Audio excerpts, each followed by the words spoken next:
Netcasts you love. From people you trust. This is Twit.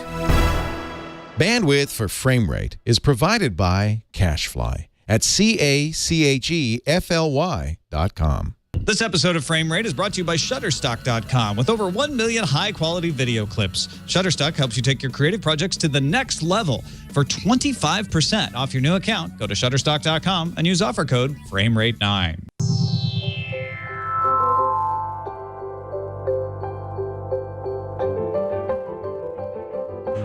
Frame Rate, if anyone doesn't know, is the show that thinks you ought to be able to watch what you want, when you want, where you want, and we aim to give you the info to help do that. The rap is like this extraordinarily nuanced argument saying like, you may be ashamed of your actions in the future. What you do has consequences. Think about what you're doing, and please don't copy that in whatever format that you choose. Intellectual property violations are very nuanced and complex, so you might want to consider all of the effects of your actions and fair use implications under the 4 facts as found at fairuse.stanford.edu before you copy. And follows up with us like, why don't you try create new material? Then you'll understand how hard it is to make a living as a content creator when other people are ripping you off.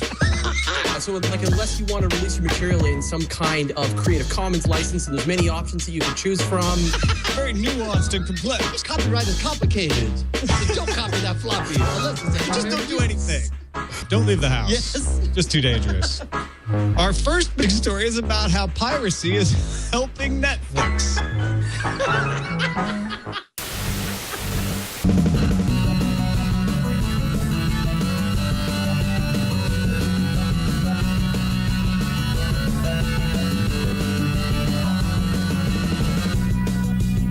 This would be the time where Tom Merritt would come in and he'd say, this is frame rate, but he's not going to do it because right now, what's Tom Merritt? He's frozen.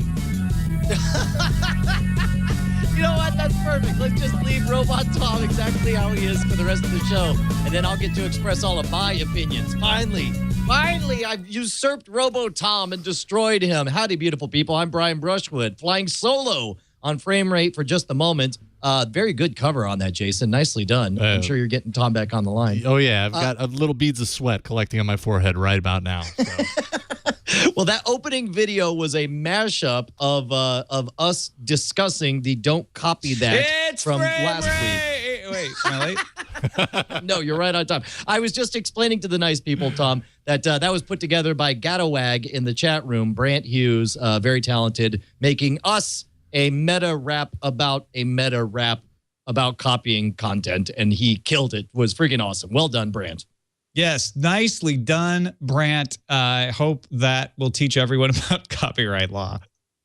I kind of already said in that little rap there about Frame Rate being the place to learn about what you want to watch, when you want to watch, where you want, and whatever device you choose. So let's just go to the big story then.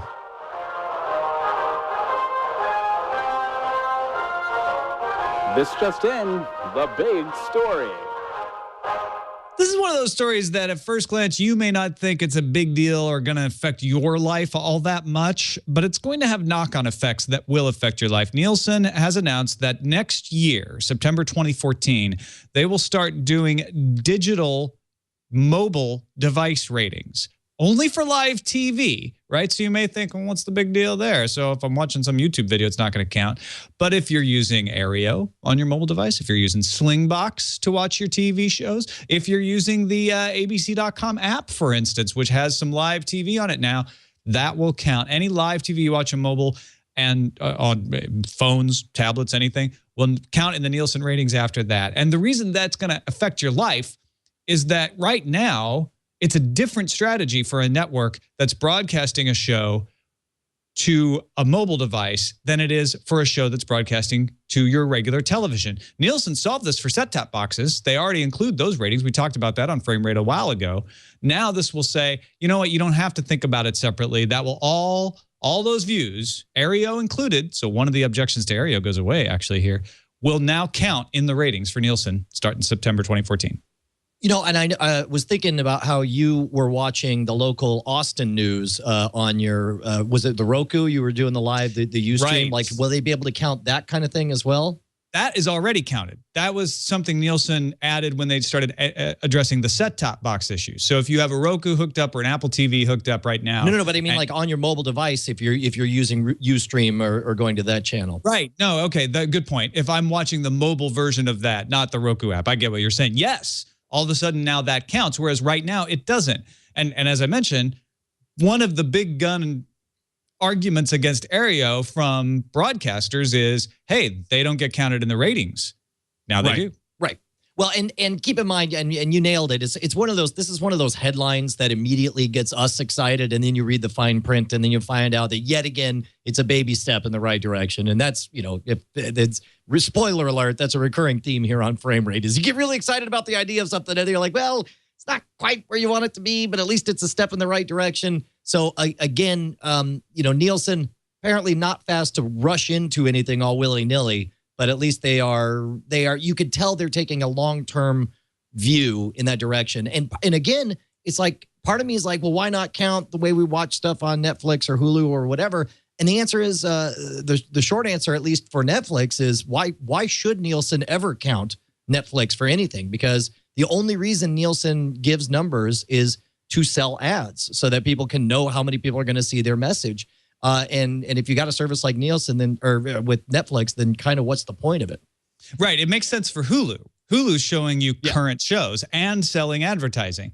And what would be a great thing for Hulu to be able to do is say, no matter where someone watches a show on Hulu, it counts in your ratings.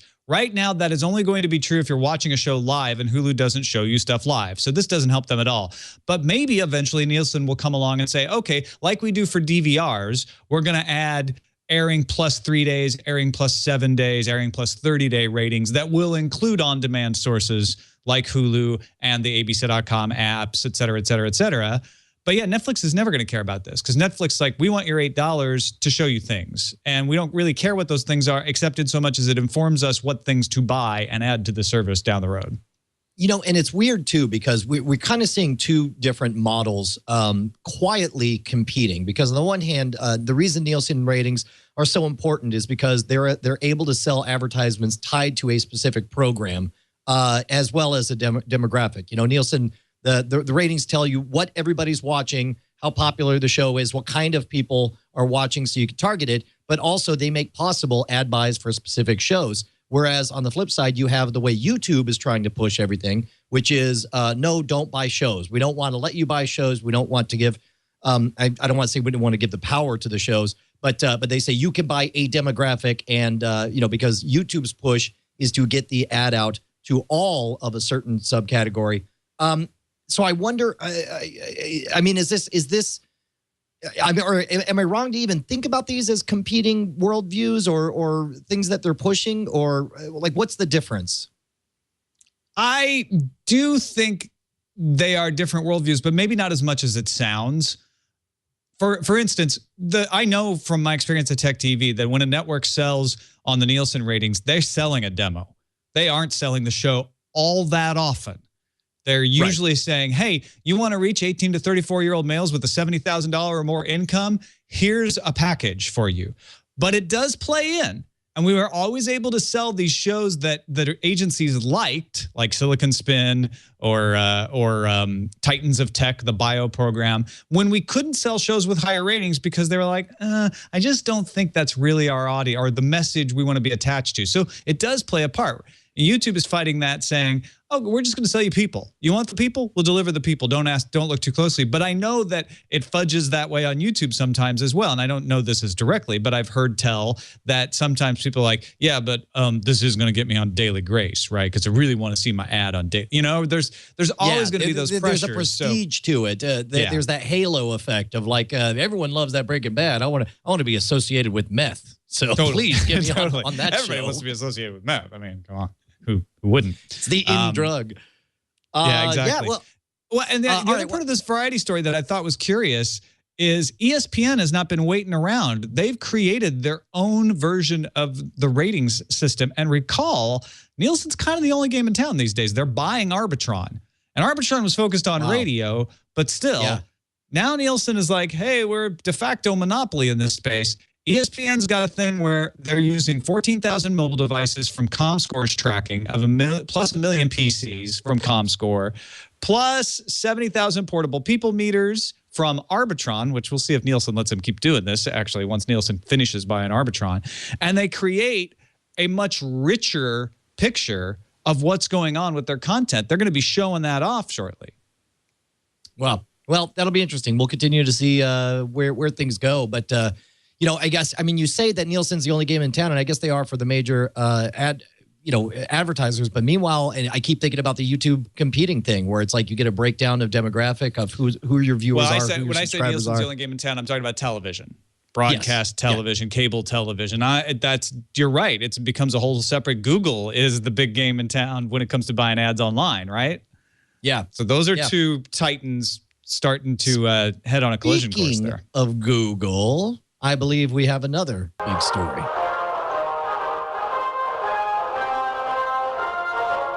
Stop everything. It's another big story. I think this is an important linchpin along the road to YouTube becoming a place where people of all types will watch video content. And that is, starting in November, the mobile apps from YouTube will allow you to watch shows offline. So in other words, you won't have to be connected. You can be in an airplane, you can be in a subway, and you can actually just have your saved shows for up to 48 hours, apparently, and watch them offline. Here's why I was surprised that this wasn't the big story, because essentially this grants so much power to branded regular content on YouTube. It essentially opens up the exact same format that podcasters have enjoyed for a decade now to the YouTube content creators. Because the problem with YouTube, take for example, Scam School started off as only a podcast, but then became available on YouTube. The bulk of the viewers for Scam School only watch it on YouTube, which means almost exclusively they're not watching it on a TiVo. They're not watching it on their, maybe some of them watch it on their phone, but most of them are watching it on a computer. This essentially now looks to me like they're bringing in an eye catcher like functionality to YouTube. So now let's say I'm subscribed to Epic Rap Battles of History or whatever, and I'm on a plane and I don't know what I want to watch, so I open up and again, there's all the content that's branded that I enjoy. I think this is a really big step, less for viewers at home, but more for the content providers who have those regular channels. And I think there's still a limit here, right? It's 48 hours. YouTube hasn't officially acknowledged this. They sent a letter to partners, which is leaked out, and they said it's going to be 48 hours. And then every time someone connects to the internet, that 48 hours resets. So you can potentially keep something in your offline queue for a long time. But the point is not to let you do that. The point is to actually have you say, oh, I'm going to be in a situation without internet, so I want to be able to watch this. I'm going to be going into the subway and not have to think about it. Just have the stuff that you like, the stuff you're subscribed to, your playlists available all the time, but not to work like podcasting where you might store up a bunch and then get to them later. And that's, to me, I'm a big fan of shows like The Instance, like Dan Carlin's Hardcore History, that I will not get around to watching to within 48 hours of the moment they post quite often, or listening to. I will wait until I have the time. If every time you reconnect, your lease of, for 48 hours renews on them. And again, there's so much we don't know about this. I am projecting what I hope it'll be when I say an eye catcher like experience.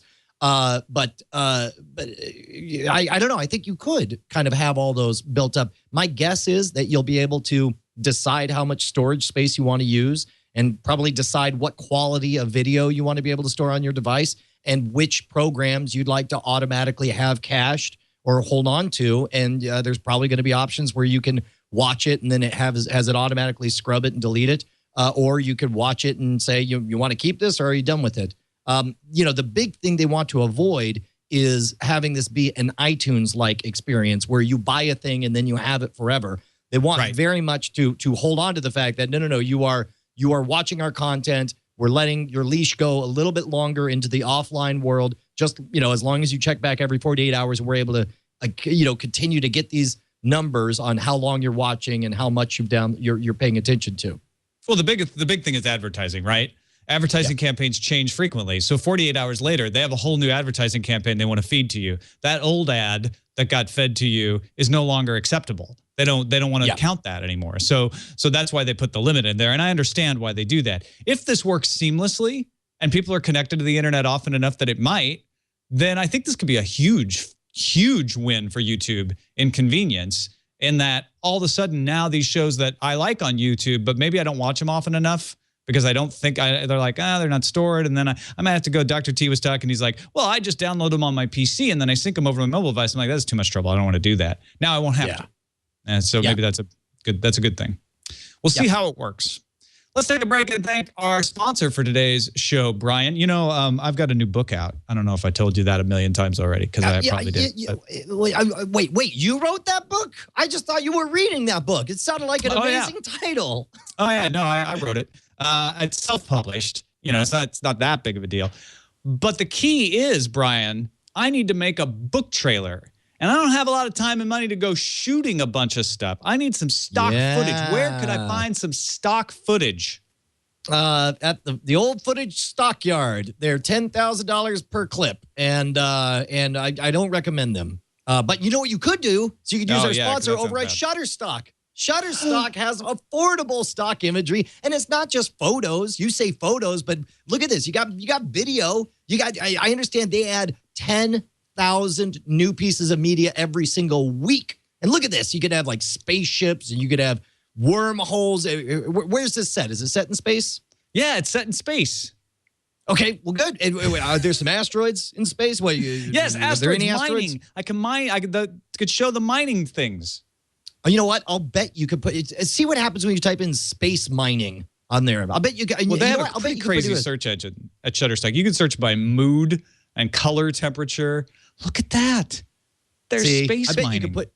I bet you could put like old space miner, and it would probably have an old man in space mining. That's how specific they are, man. That's insane. And the best part is I can use this stuff legally, right? Yeah, well, forever. Like you have I believe an unlimited license. You can put it on your book, and even if it turns out to be a super bestseller of all time, they're like, it don't matter. You already paid your flat fee. They ain't gonna come back and say, give us more money. We make sure the other people get their stuff. You can download them in HD. You can save them into light boxes. You know, really, folks, in all seriousness, you can try Shutterstock today by signing up for a free account. So go do that. No credit card needed. Just start an account, begin using Shutterstock, help imagine what your next project could be like mine. Save your video selections into the clip box, right? So that you can look at them. You don't have to buy them yet. Just save them into the clip box, get them all arranged, and then say, okay, those are the ones I need for my book trailer. Once I've got it narrowed down, or once you decide to purchase, use offer code FRAMERATE9, and new accounts will receive 25% off any package. That's any package. Shutterstock.com for 25% off new accounts. Use the offer code FRAMERATE9. And we thank Shutterstock for their continuing support of FrameRate. They've been pretty nice to us, Brian. Yeah, I think that they like us. I think they might like us. I mean, they send me. I don't want to make a big deal about it, but they passed me a note in chemistry that says, "Do you like us? Check yes or no." I haven't checked one yet. Should I checked yes, and then I said, meet me in the slipstream after school. Netflix won an Emmy. Actually, they won 3 Emmys. Enemies? They got plenty. Oh, trust me, don't worry. Too. They got plenty of enemies. But they won an Emmy for Chapter 1. That's Best Directing in a Drama Series for David Fincher. That's great. Wait, so did they win 3 Emmys or 1 Emmy? They won 1 Emmy for that, and then they won 2 Creative Arts Emmys. Those are the ones that they don't give out during the live broadcast. Outstanding Casting and Outstanding Cinematography. Is this a disappointment or a big victory? Because I think that the enthusiasm for House of Cards was a lot higher. I had expected it to win more enemies. I said enemies. You said enemies, just like you. I had expected more. I was kind of disappointed to hear they only won one. I mean, first of all, congratulations. I mean, great work, and that's top notch. But I didn't watch the Emmys, but I saw everybody grousing about who didn't win. And I guess I had hoped they would win more. You know what they say, the Emmy of my enemy is hard to say. They do say that, but they say that actually a lot. write it because it's so hard to say. Well, of course, Netflix is getting all kinds of Emmys. This is a big deal because it's the first time an internet television show has won an Emmy. And everybody wants in on it. Microsoft says, oh, yeah, we've got hundreds of people sending us stuff. Microsoft Studios Vice President Phil Spencer revealed in an interview with Bloomberg that Xbox has, quote, literally hundreds of ideas for shows that they're incubating at the moment. Yeah, that's good. I mean, it doesn't give us any specifics to sink our teeth into, but it definitely shows that there's a lot of interest. I'm telling you, man, the days of caring about what's on broadcast, what's on cable, what's on every new media format lacks legitimacy until suddenly it doesn't. And the fact that, think about this, wasn't The Sopranos like the first cable television show that to win an Emmy like 15 years ago? That's how recently everything turned around. You may be right about that. Yeah, it definitely was a groundbreaker. I don't know if it was the first, but it seems like it must have been. Just decide it's true. Who cares? It's not like we're journalists and our integrity's at stake. But the important thing is that is that you wouldn't think that the Xbox Live Network is a legit television network, but you'll think that until you suddenly realize it is. Yeah, and the Microsoft story is less about, well, what are they coming up? They call them Nancy projects because, of course, the person in charge is named Nancy of developing these. She's the former CBS executive, Nancy Tellem, but they shouldn't have admitted that. Yeah, that sounds like an insult. These Nancy projects. But everybody's doing this now. Everybody wants to do this of the offline people. We're gonna see a flood of these things. We're gonna see some really bad stuff, and then people are gonna go, "Oh, look at that! The internet comes up with just as bad stuff as Honey Boo Boo," because they will. But the flip side is you'll also get to get more House of Cards level stuff. Well, and this is the thing. Like right now in the chat, Slappy just said they shouldn't put presented by Netflix in the opening credits. It makes it look cheesy. The only reason that you think it looked cheesy is because, again, you don't think it's legitimate until Netflix comes to mean content like House of Cards. And all of a sudden it's like, people are fighting. They're like, well, can we put presented by Netflix? Because then, that'd be awesome. That'd be huge. Yeah, and HBO used to be the same way. People are like, oh, it's made by HBO. Now you got movies like Liberace that HBO made, giving the made-for-TV movie a good name. Like it cleaned up at the Emmys, and it was made for TV. And it had freaking Matt Damon in it and Michael Douglas. Yeah. Real quickly, too, Amazon Instant Video for iOS now supports AirPlay. So that becomes another way folks who have an iPad or an iPhone can send their videos that they buy and rent on Amazon to the television through the Apple TV. Awesome. Yeah. That's really all there is to say about that. Because we're talking about Apple TV, it's the perfect segue to the Tube Tops.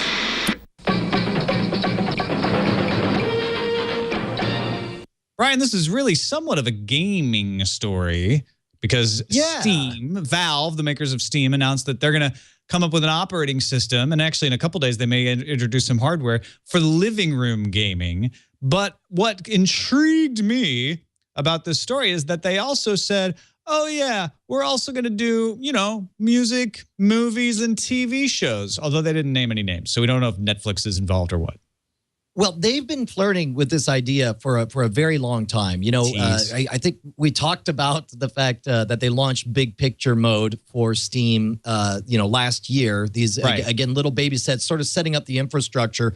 But the launch of their own OS that specifically is built, to live in the living room. These guys are smart. They know that they see that people don't just use their Xboxes to play video games. They don't just use their PlayStations to play video games. They're streaming media. They're listening to music. They're watching YouTube videos, and then they also look at what people do with their computers. And they are. It looks like they're in the process of doing like a 3-day set of announcements about their whole ecosystem, because the website that where this was announced on the official here you go. If you go to store.steampower.com/living room. You'll notice that that they've got what looks like 3 big announcements here. Yeah, I could go ahead and throw this on here. There we go. You can see the Steam universe is expanding in 2014, and so they've made their first announcement. Now there's another countdown timer for whatever their next announcement is, leading to everything up. But they're being very coy about everything, and I don't know how finished all of this is or how theoretical it is, but I am way excited to see it because they do good work over at Valve. And Steam, there's a reason that Steam is the #1 gaming platform, bigger than any other console out there. Yeah, and the operating system is apparently for real, and it probably will come soon. In fact, they say it's going to, you know, and it's going to come this year. But what form it is, what it looks like, all that we're kind of waiting on. The only thing I will say to Valve, and this is purely on a personal note, is scheduling your announcements to go live at 10 a.m. the exact same time as my show Tech News Today starts is really inconvenient for me. So can you change that? Thanks. Okay. You could actually make that your opening segment. You're like, and today's announcement is, here's a picture of it. Quick, top opinions, story. go. Let's read it together. Apple TV updated to software version 6 over the weekend. I went and downloaded it right away and got the new iTunes radio and the ability to AirPlay direct from the cloud. Really didn't seem to be that much different. The iTunes radio thing's kind of nifty. It gives the Apple a chance to allow you to buy tracks directly from the music store. That's kind of interesting. All in all, didn't think it was that much of a big deal, but I did use my Apple TV to watch some baseball in the MLB app, watch some Netflix. Lo and behold, I find out the next day, Apple has pulled the update as it is bricking several Apple TVs. So where is it at now? Have they fixed it, or it's just like the Apple TV 6.0 update was taken down Saturday night and reverted to 5.3. They have not announced when it will be put back. I guess they're trying to figure out how to stop the bricking. If you've been bricked, if you're out there saying, Tom, this is not funny, my Apple TV is bricked, you apparently can restore Apple TV OS 5.3 by plugging your Apple TV into your computer and using iTunes to update the operating system, and that will restore functionality. But meanwhile, I'm just living on good luck, I guess, because mine still works. I'm afraid to turn it off now. You're a crazy man. Yeah. You're just running around. It's like I can't think of a single analogy that wasn't going to involve like unprotected sex. So let's just move on. Well, save those for this next story about Sony's Smart Stick dongle. Yeah. So the Sony Smart Stick is to challenge Google's dongle, Chromecast. What are the benefits to the Smart Stick, Tom? Well, I don't know. I mean, it's $150 versus $35 for the Chromecast, and otherwise it's kind of the same thing. Although I think you have to have an MHL socket, so it's similar to the Roku dongle in that way, that your HDMI port has to be MHL capable. And if you're like, I don't know what those acronyms mean, Tom, then you probably don't want to use this unless you just recently bought a TV. Then it might be worth looking up. MHL gives you some control over the device from the socket. Otherwise, it seems to work pretty similar to Chromecast. I'm not seeing the big advantage to the Sony device. It's able to bundle with the remote, and you can send things someday from a Sony phone to it. Yeah, see, that's so. This is such a Sony way to do it. It's like to do a thing, you're like, well, it'll let you do other things later when the ecosystem is developed. You know, it's I don't know. It does have more functionality than a Chromecast. So I guess it really is more like a Roku stick. And then it has kind of a Google TV stuff. It has Netflix, has Amazon Instant Video, YouTube, the Chrome web browser. So it's much more functional than the Chromecast kind of relies on your computer for a lot of its functionality. And that's why it's cheaper. All right. Which I believe, isn't this the same one that we had seen leaked in like patent applications or something? We saw some photo like don't lift your television by the stick. Yeah, I think this might be the same one. It seems like it anyway. Yeah. It seems to fit the description. Yeah. Let's move on to Film Found, shall we?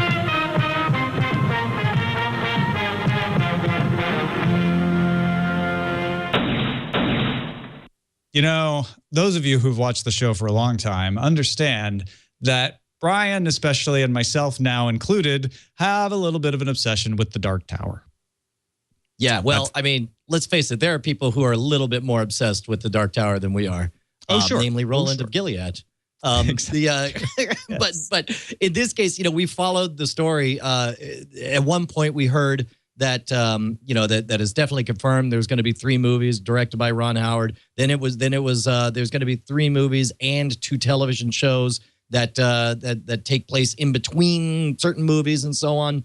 We've heard that it was going to be on ABC. We've heard that it was going to be on HBO. And then we just didn't hear anything about it at all. And, especially to me, this is a property that is so epic. And it's as precious to me as Game of Thrones is. And, seeing how well Game of Thrones is being treated by HBO has me believing that for the first time we could see a Stephen King property, translate to the big screen or the small screen in a way that would actually make me happy. But in this case, the story here is that Ron Howard has confirmed that they are still working on the Dark Tower. They've just all taken, as he put it, a vow of silence on it. They're going to stay extremely quiet about this, which is probably a smart thing because it keeps people like me and Tom from, making a bunch of noise and complaining about what might be because we just don't know anything. Yeah, okay, I'll speed it up. Go. I'm just doing the Roland thing. That's all. You're really not taking that way. No, I think it's interesting what he said here. According to his interview with Empire, the Dark Tower is something we're still working on. We've all taken a vow of silence about the progress, the headway, what we think our timetable is, because I don't think I realized how much media interest there was in the title and how much excitement there was. Yeah. That's positive, right? Yeah, it's very positive. And again, cautiously optimistic. I'll hope that it's going to work out. I guess we should keep a vow of silence on this too. Move on to the next story. Thanks for giving us hope, Ron Howard. Damon Lindelof is one of the guys behind a new show coming for HBO called The Leftovers, which is about the rapture, which sounds hilarious, but it's actually based on a 2011 Tom Perrotta novel, which is called The Leftovers. The world discovers that, yes, the rapture has taken place, but it wasn't exactly the one Christians had been anticipating because some of the wrong people got taken and some of the right people got left behind. And it all kind of deals with the aftermath of that. Christopher Eccleston is in this, Justin Theroux, Liv Tyler. So it's got a nice name cast. It's got Damon Lindelof on board. If there's one criticism of Damon Lindelof, he's too spiritual. This is the perfect vehicle for him. Yeah. Oh, absolutely. I think that's a great observation, Tom. I'm excited about it. And Damon Lindelof, a bunch of people are burnt out. You're like, he screws up everything, burr to burr. But it's like, I'll still keep coming back. Like, I believe there's a good enough, his track record, it's like, what is it? If you can bat 300, you're awesome. And, he's batting 300. So it's like, I'll keep coming back. And the pilot was directed by Peter Berg of Friday Night Lights fame. I'm a fan of Friday Night Lights myself. So, yeah, I think this is good stuff. I'm excited. I agree. Let's move on to the scan line. Right now on Frame Rate. Right now on Frame Rate. It's going to be so dated in a year, but right now, it's freaking awesome. Yes.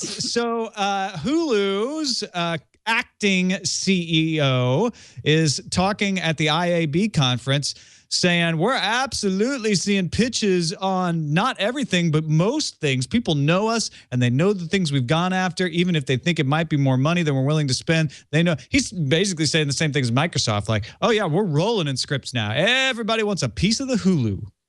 It's weird because like these stories just reek of a slight lack of confidence. The fact that you need to tell everyone how many scripts you're getting, and we are in the adolescent phase of new media now. I think it's fair to say because we have to have these trappings. We have to give ourselves awards. We have to make announcements like this. Of like, no, we're legit. We're totally legit. And we're in that fake it till you make it phase, I think. And Andy Forsell, who's that acting CEO, says our question for originals was, how can we differentiate and give people reasons to come? So they're trying to narrow the definition.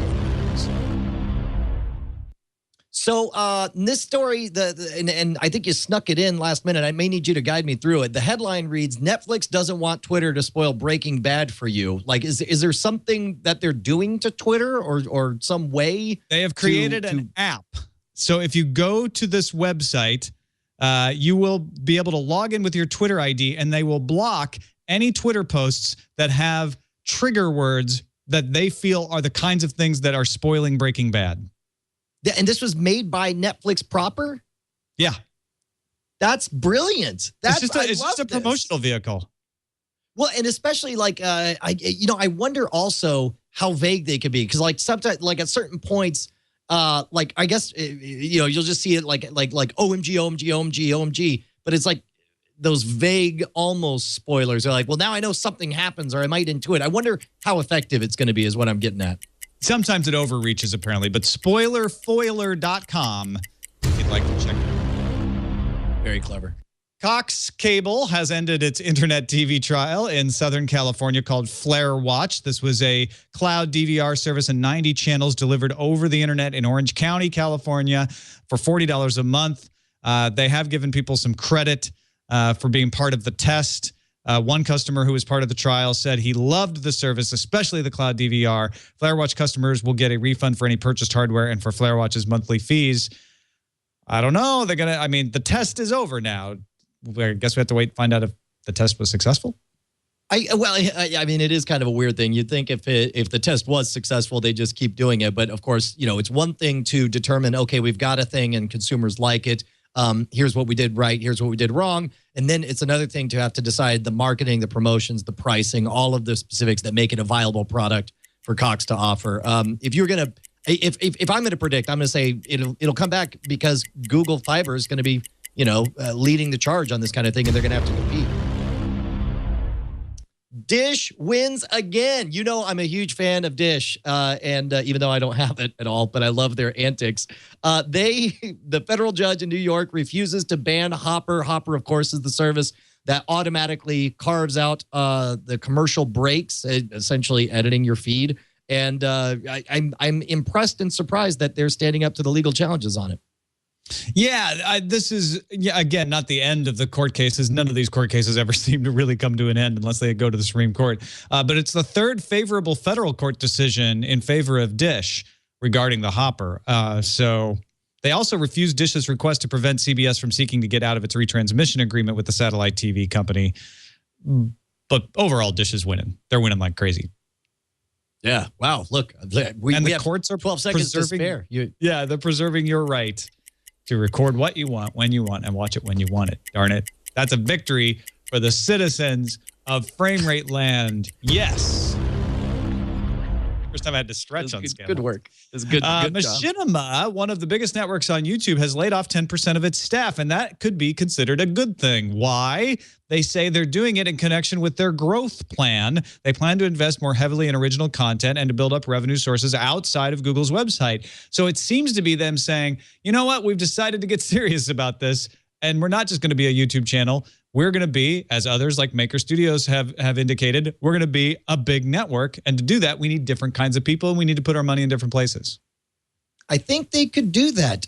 Could you see a future? And again, it's going to seem antiquated to even think this way. Can you see a future where Maker has a cable channel and Machinima has a cable channel? Or is that entire frame of thinking just idiotic and antiquated? Well, I know what you mean. Like, are there going to be cable channels in the future? If there were, exactly. Yes, I could.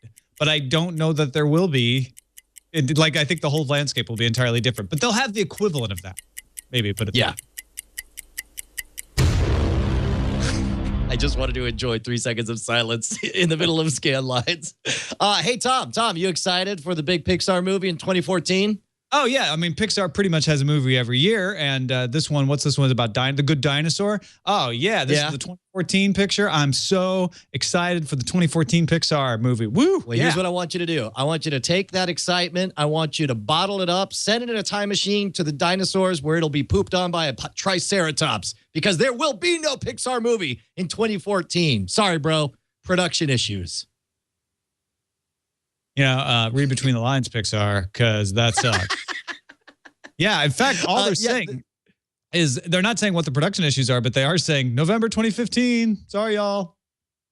Yeah, it says for the first time since 2005, they'll go more than a year with no movie. I wonder if that pushes back all of the other Pixar releases as well. Pushes back Finding Dory. Finding Dory gets pushed back to 2016 now. That's the sequel to Finding Nemo, in case you didn't know. So, yeah.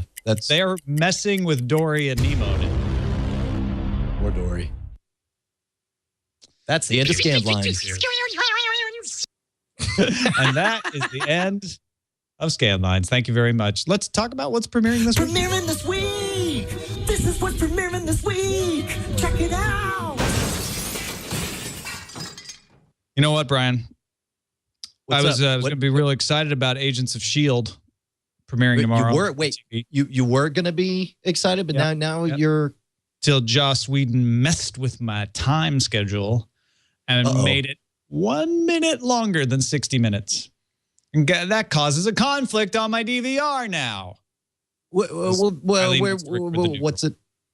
Oh, it's up against New Girl? Oh, come on, man. For 1 minute. 1 minute. If it weren't for the 1 minute, it'd be totally fine. You're bigger than Eileen. You can wrestle her over this. This is come on, man. Agents of S.H.I.E.L.D. I don't know about that. You're gonna be watching it live anyway, aren't you? You know, Agents of S.H.I.E.L.D. won. The New Girl lost in this situation, but I am very excited, in all seriousness, for Agents of S.H.I.E.L.D. I just don't understand why it's 1 hour and 1 minute on the DVR. Well, I mean, they do that specifically to screw with your DVR. To mess with they've been doing that for a decade. I feel like Agents of S.H.I.E.L.D. should be above that, but oh well. Do we have any good movies coming out this week? I've got a red nope. Oh, wait. Yeah, there we go. Cloudy with a Chance of Meatballs 2. Oh, wait, is that this week? Yeah. That's this week. Cloudy with a Chance of Meatballs is one of the most underrated, funniest movies in the world. I loved it. I've watched it like a half dozen times, and in fact, I think I'm going to go out and buy it right now just so I can watch it again with the kids to get ready to watch Cloudy 2. Very cool. Let's talk about I don't know what we're watching.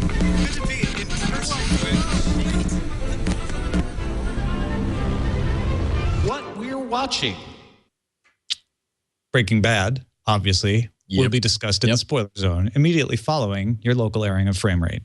But you've been watching Archer. Yeah, they finally added that. What season did they just do? It was season 3, right? Because I know they added another season to Netflix, so I'm plowing through them. Yes, they added the season that was just on earlier this year is now on Netflix, is what you're saying. Yeah. Okay. There's a great moment. There was a great moment when I'm watching, and all of a sudden Michael Rooker showed up in one of the episodes as a guest star, and Rooker's been on so many episodes of NSFW that it's like he's a very good friend of the show, and it was just really weird to suddenly hear that very familiar voice injected in Archer, and I was just like, "What? Awesome!" Loving Brian. Archer. Hey Brian, you dropped a name right there behind you. Did I? You might want to get Michael Rooker. I'd pick it up, but then Michael Rooker would kick my ass. That's Michael right. Rooker. Yes. Oh, speaking of Archer, I found out that Season Archer 4. Live. Oh, is the most recent one? Yeah. Then I think I'm watching season 3. I'll have to check. I found out that Archer Live is coming to Austin on November 8th, and I found out that a friend of mine is the tour manager for Archer Live. So I'm gonna get to see Archer Live in Austin. I'm so excited about it. Archer Live is coming to LA the same time as BlizzCon. Well, so which you gonna go to? Didn't coordinate their schedules because I already paid for my tickets to BlizzCon. Oh no. And all Veronica and Scott, Nicole, all my friends are coming into town. All the whole AIE guild's coming into town. Like that's just bad planning. What else you blow them all off, bro? And I finished off the second season of Bob's Burgers. Bob's Burgers is genuinely funny. The Butt Loose episode was hilarious, and if you watch it, you'll know what I'm talking about. I don't know if that's still on the air because again, I don't watch anything live. I hope it is though, because I want more. Have you seen the episode of Archer with the Bob's Burgers bit yet? That's the beginning of season 4. Oh, that's amazing! All right, that'll be awesome. Yeah. Good. I have been watching What are you watching? The New Black, finally. Yes. How are you liking it? It was it's really good. And I didn't put it off watching it because I didn't think it was going to be really good. It was just one of those timing things where Eileen and I wanted to watch it at the same time, and neither one of us cheated. And so we finally found the time to watch it. I think we gobbled up 5 episodes in a row, almost in a row, but over the course of 2 days. It just gets better and better as it goes along. And the funny isn't laugh out loud funny. The funny is slow burn funny, and it's good slow burn funny. What a great cast, too. It also, I'm so interested to hear you talk about the characters. The characters are very much alive, and to see them evolve, and you really get a sense of the complications in intrapersonal relationships that you get in that messed up situation. What else are you watching? I'm watching a ton of stuff because I had an extra day off. I took a day off to celebrate our anniversary Friday. That's when we watched Orange is the New Black, actually. I've been catching up on Always Sunny. I'm up to 2010, finally. Yeah. I think there are episodes that were new when you started haranguing me that I needed to watch Always Sunny in Philadelphia. Okay, so I'm hoping you've caught the bug fully right now. And it's so funny to see how the show gets really cranked up once Frank joins the cast. It's really Frank's been around for 3 or 4 seasons now. It's a kind of amazing how many seasons of this thing they've got. You know what? I drove past Patty's Pub the other day because it's the only exterior shot that they shoot in LA. All the other exteriors are done in Philadelphia, but they shoot the exterior of Patty's Pub here, and it's downtown in this little warehouse district. That is amazing. Did you go there on purpose, or you're like, hey, whoa, that's Patty's? No, I was like, I wasn't sure I'd driven past it because I drove past it and it's brown and it doesn't say Patty's. And I'm like, that building looks exactly like the Patty's Pub building, but those doors are the wrong color. And so I went and looked it up, and sure enough, that was it. And finally, I don't watch. Yeah, I don't watch Dexter, but I guess they had their series finale last night, and it looked like most of Twitter was really not happy with it. Yeah, did you watch that?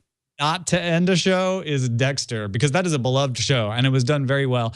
Showrunner for the first 4 seasons has not been on it. That might explain part of the disconnect here. Without getting too spoilery, especially for people like yourself who haven't watched it, what I felt like they did, I mean, overall, I would have taken it in an entirely different direction, which is what I expected, and they didn't, and I'm kind of disappointed in that. But there is a point in the final episode where I would have stopped it, and it would have worked for me. It wouldn't have been what I expected or what I wanted, but it would have worked for me, and they kept going. And once they kept going, I was like, okay, this is now none of this makes sense to me. Right. Well, right on, man. We'll talk about Haven. I want to mention, still amazing. It's only the 2nd episode of the season, but go watch Haven. Right on. Do it. Shall we get some feedback in? Now it's time for feedback with Brian and Tom on Frame Rate. Oh, yeah. La primero. Wait, no. Anyway, first email comes from Alan, who says, while AirPlay is theoretically unrestricted, there are drawbacks. For example, Vudu doesn't stream HD versions of some video to iOS devices because some studios fear how AirPlay competes with other HD services and possibly allows piracy over Wi-Fi. So the unrestricted nature of AirPlay ruins the video streaming experience even when AirPlay isn't being used. Because Chromecast has DRM built in, studios may not fear it the same way. Well, the iPad has DRM built in, so it's not about whether there's DRM built in or not. It's just studios being stupid, is what that is. No, what a fig leaf DRM is. Like when it's and it's like, it's interesting to see it, and correct me if I'm wrong on this, but it really seems like people are becoming less and less concerned about their DRM actually doing anything and just having the appearance of like some kind of DRM out there. Am I making that up, do you think? No, I think it's probably true. And I think there's another element of, depending on who the boss is in that particular division, changes how DRM works. Because it's not scientific. It's not like there's an accepted practice. Oh, this works. You can tell that they don't know that it works because they apply it so differently across the spectrum. It's total religious behavior. It's like whatever that person seems to believe. Oh, I believe Wi-Fi can be pirated, so no HD over Wi-Fi and AirPlay. There's no evidence that that's happening. They don't care though. It's just okay, boss. No HD over the Wi-Fi. Whatever. And it's not a big enough market to force their hand, I guess. We got 2 emails from 2 different Kyles. We will call this one Kyle the First. Sends us an important missive to FR. That's us. Kyle the That's First. us. Fraser Kane needs to be a regular co-host of Frame Rate. Such an awesome episode. That is all. And I will let me tell you, back that up 100%. I 100% back that up myself. Awesome. And if you go back and listen to that rap remix from the beginning of the show, I believe Fraser Kane is definitely the most hardcore rapper of the 3 of us. Wouldn't you agree? Well, it's like when you're that hardcore into astronomy, it's like I believe he's actually engaged in drive-by shootings. Yeah, drive-by shooting stars. Kyle the second, all hail Kyle the second, says, I think you've skipped over a huge part of the viewing. He all capsed it, so I had to say it that way. Huge part of the viewing experience that could be opened by these next-gen consoles. The Xbox One and the PS4 are all running on PC spec hardware. No more Cell or PowerPC processors, which took whole teams to write code for. These devs will be writing code for 8-core x86 AMD processors with AMD graphics cards, which is what you will get in a normal gaming computer. It's a huge step forward for a unified experience. Okay, you ready for the possibilities here? Possibility number one. Imagine running XBMC on a console as an app. It will have the Blu-ray drive built in, access to your whole media library, all the online content you could want, Netflix, Hulu, and Zune Store movie rentals. Plus, right, wait, real quick. Wait, hold on. Put that on pause. Okay. I need an irony check. It is ironic that he's saying, imagine running XBMC when XBMC Xbox it was developed on the Xbox. Well, is that irony? You could jailbreak the Xbox One, presumably, and run XBMC. He's saying, imagine them making an app. Because, for instance, on the Ouya, you can download an XBMC app and turn the Ouya. Okay, He's good just saying, point. oh, but somebody could do that for Xbox and make a much more powerful Xbox box because the Xbox One has better hardware than the Ouya. Okay. And then he goes into talking about Netflix and Hulu and Zune Store movie rentals. Plus, the cable TV pass-through also include the app system already in place that the Xbox has or PlayStation Network. And you have what TiVo, Google TV, Apple TV, Roku, and every other wannabe all-in-one solution has tried and failed to do. Okay.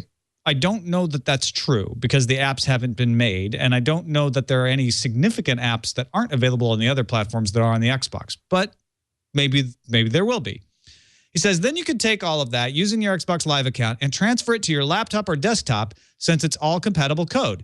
Xbox runs a version of Windows 8 for its backbone. No matter where you are, you can get your games, music, movies, and content by logging in. Think of Steam, but for everything, not just games.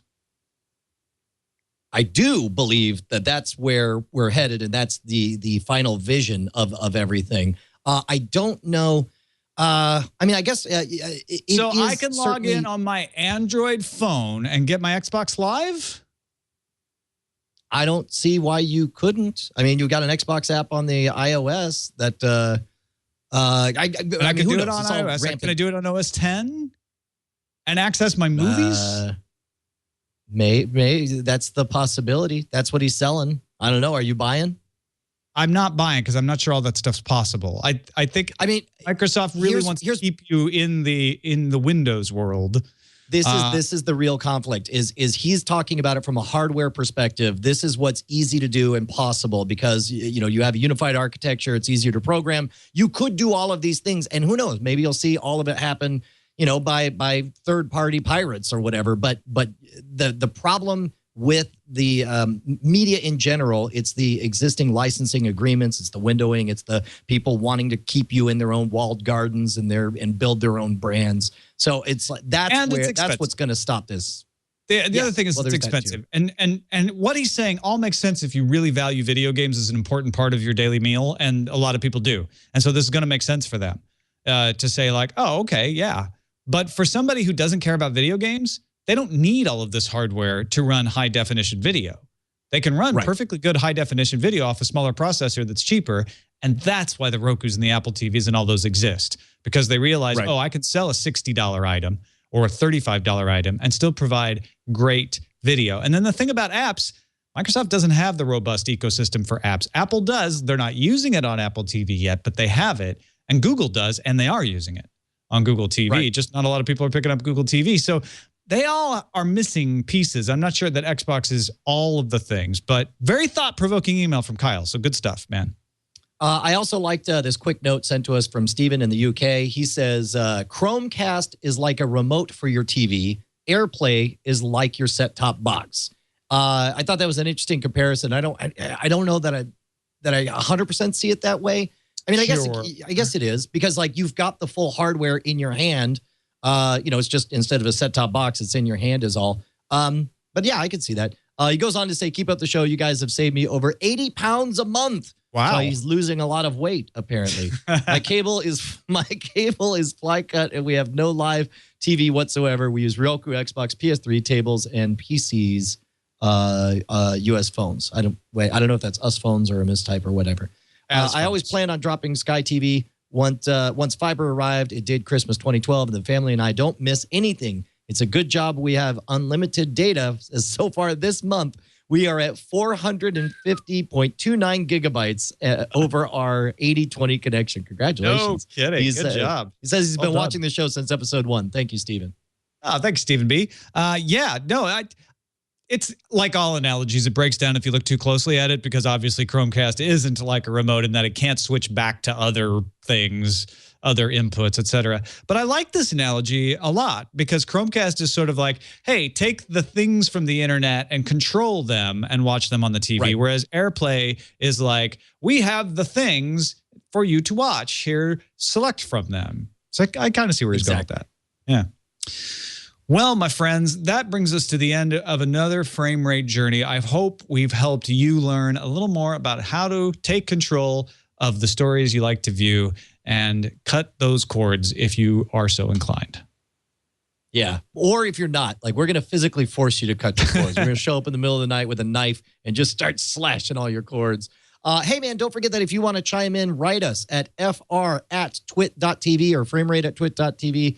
Or framerateshow@gmail.com. They all go to me, and I answer them usually on Mondays. I try to send out as many replies as I can, and we love your feedback, especially. You guys have gotten good at keeping those bite-sized, so we don't have to take a huge, long email that's too long for us to read. Thanks. Look for the Chicken Challenge on Google Plus and find us live at live.twit.tv on Mondays at 3:30 p.m. Pacific, 6:30 p.m. Eastern, or any day of the year at twit.tv/FR. We'll see you later. I love you. Write us. All right. I did my homework, so I don't have into it. I don't have to step away for spoilers. Oh my gosh, you're not running away. And listen. So, wonderful. Well, before we do the spoiler zone, why don't you set the mood? You got some music for us? Because the end is near. Oh, right. Now. I think I might have a little bit of music. Little game we like to call Treading Water. What I had to do. And saw it through without. Is there video? There we go. I planned each RV cook, each careful step from the recipe, and more, much more than this. I did it my way. Yes, there were times. All right.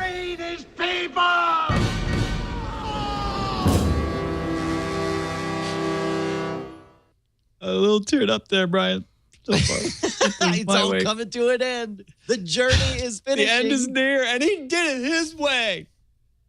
No, except he totally didn't. You got pushed around and bullied, and everything's going to crap.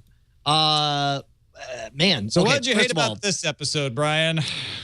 I think the only thing that really annoyed me was the ending. Just I don't know. I feel like first of all, it's the show's great. I'm not trashing the show. I like the show. It's really good. Why do you hate Breaking Bad now, Brian? Why do you think it's the worst thing on television, Brian? It's so big, it's cartoony, and it's gotten cartoonier, and stuff happens so much faster. It in the beginning it was believable, very believable at times, and now almost nothing is believable, and that's fine. It is fantasy. It is soap opera at this point. What do you I love the characters. Particularly not believable. Like for example, he makes a phone call. We're starting to see more fake outs over and over and over again. And, I did. It was awesome at the very end. I actually was thinking, I was like, man, how did we get here? Like, what? I really liked that original story about him getting screwed over by the guys at Gray Matter. And I really wish, man, something would happen with that. And then, kind of out of nowhere, because they haven't really touched on that story for the whole past 2 seasons. Then he sees the Charlie Rose interview and then freaks out. And now he's, like the stage was specifically set for, we know he's going to go on some kind of rampage, but we don't know against who or what. And I have decided that I know. I'm going to make my prediction. I'm locking in my prediction on how everything ends. It ends exactly like Dr. Horrible's sing-along blog. His family gets killed, and he just becomes a hardcore criminal. Like he's dead inside and goes back to it. Because that's the one thing that I haven't believed is that, that he would just go quietly and stay out of the picture for so long. It just seems like he would go back to cooking meth and just, run a different empire. I don't find it cartoony. And I understand that the idea that there is a fixer who will drive you across the United States in a propane tank and hide you in a cottage in the Granite State and keep bringing you food and Albuquerque newspapers is far-fetched. That is certainly cartoony if you just jump into it at the end. But it definitely follows from the sorts of things we've been informed and learned about in the world of Breaking Bad. So nothing to me is jumping out and saying like, this is so out of character for this show. And I guess that's why it's not bothering. And it's not. It's none of it is out of character for the show, but the show has definitely evolved. It's the first season I found it extraordinary. There are out there chemistry teachers who probably have cooked meth, and it's like I believe that, and it's and it did a great job in the first season of showing the ugly side, the realities of the drug trade, and that one character, the prostitute, that was just terrifying, and you saw that world, and then it got a little weirder. You had Terminator twins showing up, and I'm like, okay, that's a bit theatrical, and then you had heads on turtles, and talk about cartoony. And then you had, exactly. Well, it's gotten to this slide, and we are in a place that's very different from where it started. I feel like they've done much more unbelievable things in the show previously. I wonder if maybe you just have an expectation of where you wanted this to end, that it's not fulfilling. No, I understand. I'm very fulfilled. I'm very fulfilled. Right. It just it wouldn't be an interesting spoiler zone if all I did was talk about how perfect the show is, because the show is perfect, Brian. No, it's not. I don't think it's perfect either. There's a lot of silly things that happen, but we don't care because we're on a roller coaster right now. It is. We are a little locked in on the rails, and I don't. Nothing has really shaken me. And when you start saying like, "This is starting to get a little cartoony," I go, well, "Wait a minute. Am I not paying attention? Am I not thinking critically enough?" But nothing is knocking me out of it. Nothing. Everything is moving along. I felt this last episode was a little slow, and I felt like that was because they were putting the chess pieces in place, and that's normal in a story to do that before you get to the final whiz bang episode. I don't know that we're going to end up seeing Walt alive. My feeling has always been, this is a guy with cancer, and the show has to end with him dying. That if they don't end the show with him dying of cancer, I will feel cheated.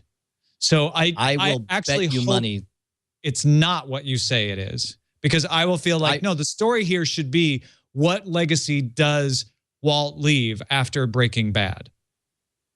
I don't think he's going to die at all. I think the show will end with him alive. In fact, I'll bet you. I think I owe you a steak. I already owe you one steak for Spike Lee hitting his number. So I might as well call me Two Steak McGee. I'll buy you a second steak.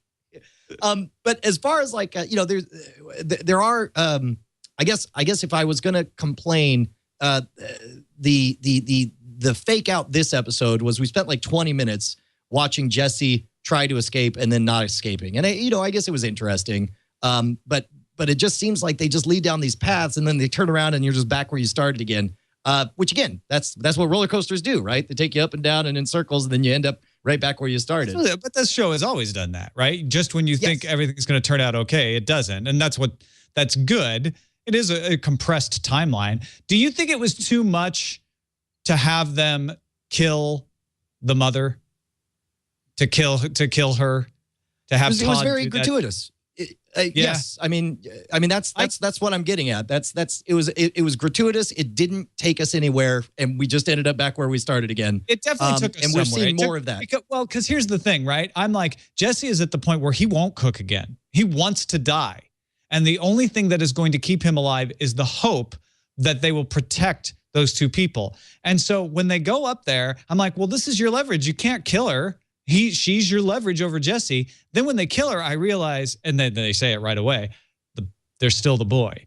Like, Actually, that is the only way you can proceed with Jesse in this situation is to kill the mom and save the child, because now Jesse has to keep cooking and he has to stay alive because the boy doesn't have his mom anymore. Yeah. Okay, so the Nazis, they stay in charge when the series ends? Well, here's where it depends. Like, what is Walt going to do? Is he going to go after the gray matter folks? Or is he going to fulfill what he's been saying to Saul when they were in lockdown together? I'm going to go after the Nazis. I think if he goes after the Nazis, he wipes them out. I think that's the one little concession to us, the viewer, is that those guys get what's coming to them. But I don't know if Todd gets wiped out. Todd might survive. Here's the thing: is the reason, like, we know that the trigger was seeing the gray matter folks. He's not going to go shoot the gray matter folks. That is to remind you that this is a man with dueling obsessions. One healthy, to protect his family and take care of them. The other very unhealthy, which is to make his mark on history and get the credit for being the chemist that he deserves. That is the reminder, and that's what tells me he's going to go back. He's going to try to take care of both of them. I think his family gets killed in the middle of it, and he decides, well, I lost my chance at the one obsession, so I might as well go all in on my other, and I'm going to make history as Heisenberg. You'll remember the name, and the promotion has been "Remember My Name," from Ozymandias, and it's going to be Heisenberg. He's going to embrace it at the end. I don't think they kill Walt Jr. or the baby. I think Skylar does. I think Skylar's gone, and Skylar has implicated herself, right? She descended into his world.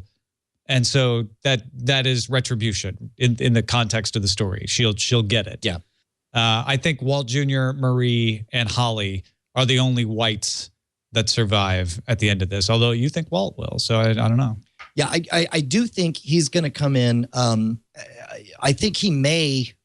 I don't see him coming in guns blazing, killing all the Nazis, but I do see him running that place there. I don't know. We'll be see. But I definitely think he's going to stay alive, and I think he's going to embrace Heisenberg as, like, this is apparently who I am, so might as well go all in. It's the Dr. Horrible ending. Yeah, I'm trying to feel like, what is the Ozymandias? Like, look on my works and despair. Like, Ozymandias is gone, right? The statue has crumbled. That's why I think Walt still is going to be gone. But he has to do something that makes people look on his works in the future. Yeah. He has to do one more thing yet, and I don't know what that is. Also, Lydia, we got to wind up Lydia's fate. He has that meeting with her. Remember, in the very beginning of this season last year. Wait, remind me of that. Why am I blanking on it? In the diner when he arranges the bacon. Oh my God! Wait, Lydia was there during that? Wasn't she? Isn't that who he met with? No. He met with the guy who has the machine gun. That's how he got the machine gun. He sits down and arranges his bacon in 52 because he's now 52 years old. Maybe I'm just imagining things now. No. There was another time that he met with Lydia at the coffee shop, but he was there at the diner, and then the big reveal was he pulls back and he's got the machine gun. Yeah. Well, Lydia's still a loose end he has to tie up. Maybe. Or maybe she's a valued customer who needs to get her 98% pure. And we need to know if Lydia and Todd are going to get together. It's a love story. Are they going to make Satan babies? I need to know. All right. Well, I guess we'll find out next week. This is it. Yeah. Whatever both of us think of any of this stuff, this is the kind of show you want to watch because it engenders this much discussion, this much enthusiasm. It binds you to it, and it helps you learn more about what you think about. I've got a problem, Tom. I just realized, like, I've been totally satisfied watching the show the next morning on Amazon Prime, just picking it up for $2, but there's no way I can just hear about the ending. I mean, I'm going to get spoiled, so I'm going to have to go to, like, my parents' place or something to watch it live. Yeah. Well, I'm flying back from Petaluma because I'm hosting This Week in Tech on Sunday. Okay. And they wanted me to be in studio. So I'm going to miss it live. Well, I probably won't miss the West Coast live, but we get DirecTV, so we get the East Coast live. I don't think I'm making it back. I'm definitely not making it back in time for that. What a bummer, because you know what I wish we could do for this kind of like major event? I wish there was a structure where it was legal for us to watch it all together, because, we virtualize our community. Right? And, yeah, exactly. Like maybe Like maybe I could stream, me watching it or stream a chat room or whatever. You can. You as long as you don't have the video showing, you can stream yourself. That's fine. Yeah. I don't wonder if the audio would trigger it on there. And if you keep it low in the background, it shouldn't. I don't get back. My plane lands at 9 p.m. if it's on time, which means I can get home too late, because I think it's 9 p.m. Pacific. Yeah, that would be a great special. Watch Brian and Tom watch Breaking Bad. Oh well. These are the times that try men's souls, Brian. That's it. Truly is. It's. Thank you all for watching. I don't know when Brian and I will have another show before Game of Thrones to spoiler zone about. We'll have to see. Maybe we could pick up a project show that we want to plow through. That's a good idea. Maybe, yeah. I got a couple. In fact, if you guys want to suggest the next thing. Oh, that's right. Actually, we're supposed to do that, aren't we? Suggest to us the next long form show that we should plow through. It doesn't have to be a drama either. Just something that you think we should watch. Thanks, everybody. We'll love you guys. See you